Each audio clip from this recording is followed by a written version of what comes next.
Hi, welcome back to the Moot Workshop. Today we don't have a how-to for you so much as a how not to.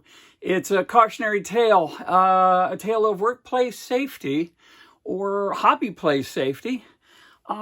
You're told when working with various chemicals and things to not get them on your hands. Don't, wash stuff with naked hands with gasoline, and they tell you not to inhale certain fumes. But I didn't get the word of mouth from anyone saying, watch out for 3-in-1 oil. If you're handling something that has oil on it, and you transfer some of that into your mouth, it could make you sick. I know this from personal experience. So a few days ago, I was using some 3-in-1 oil to keep something from getting rusty. I just coat it with some oil. And I had washed my hands, but not well. And I was eating a snack later with bare hands. It was like crackers and peanut butter. And I could still smell a little bit of oil, but I didn't go, oh man, that's going to make me ill. Because, oil, it's not that bad. It was just the tiniest trace. But I got so sick. And we have a situation that a friend of mine refers to as both exits, no waiting.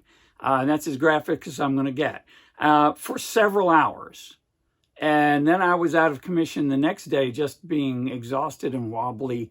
And it's only a couple days later that I'm actually functional again. So here is the message. Don't be cavalier about any of the chemicals or other things that you use in your workshop. Definitely always wash your hands thoroughly afterwards. Definitely always use a mask. And I should say about oils like this, you don't want to, get droplets in your lungs, because that'll give you a terrible pneumonia that's much worse than just being sick for 2 days. So be careful with these things. And I'm not slagging 3-in-1. It's any machine oil at all. It's just an oil thing. It's not them. This is an excellent product. I still use it. It's like it's the duct tape of oils. It's the Swiss Army knife of oils.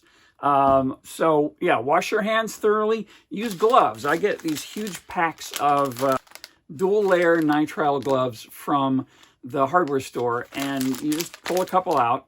And you don't just have to wear these to keep your hands from getting dirty, which I sometimes do when I'm sanding metal and you get that gray dust all everywhere, but you can keep from absorbing chemicals through your skin. Wear the gloves, wash your hands thoroughly. So that's our public service announcement. And now I've lost a few days that I could have been using to do something cool or do something that made money. So now I'm back on it again. Thanks for watching, and be careful in your workshop. If you enjoyed that video, please like it. If you're enjoying our videos in general, please let YouTube know and us know by subscribing to the channel, and leave comments on any of the videos that you like, and we'll try to reply if we can. We appreciate you watching, and we'll see you next time on the Moot Workshop.